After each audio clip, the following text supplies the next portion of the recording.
Amara was the kind of person who smiled, even when life gave her every reason not to. By day, she worked long hours as a waitress in a busy Lagos restaurant. By night, she sat beside her sick mother in the hospital, praying things would somehow get better. Money was running out. Bills kept piling up, and some days even breathing felt exhausting. But no matter how hard life became, Amara never stopped being kind. Every night at exactly 8:30, an old man walked into the restaurant alone. Same slow steps, same quiet face, same cheap meal. He always sat by the window, staring outside silently. Most people ignored him. Some workers even complained whenever he came in. But Amara treated him differently. She greeted him warmly, served his food with a smile, and never made him feel unwanted. One night, the restaurant became extremely busy. Customers filled every table. Orders came non-stop. The manager was already angry and shouting at everyone. Then suddenly the old man called Amara over quietly. His hands were shaking. "I'm sorry, I forgot my wallet." Before Amara could speak, the manager rushed over angrily.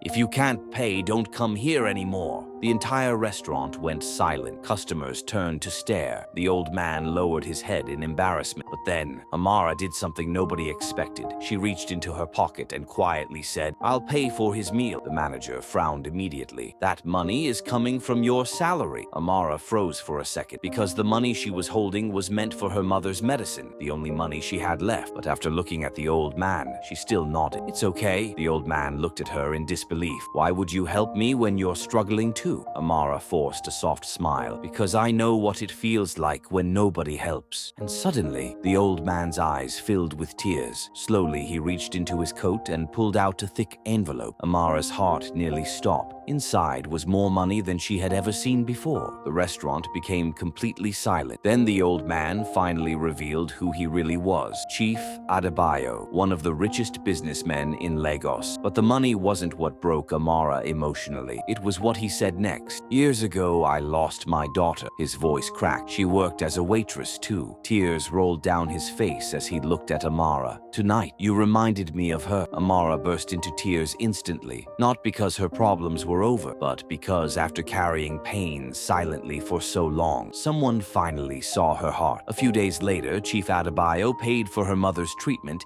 and completely changed Amara's life, all because she chose kindness when life had given her every reason not to. Kindness may seem small in the moment, but sometimes it changes a life forever.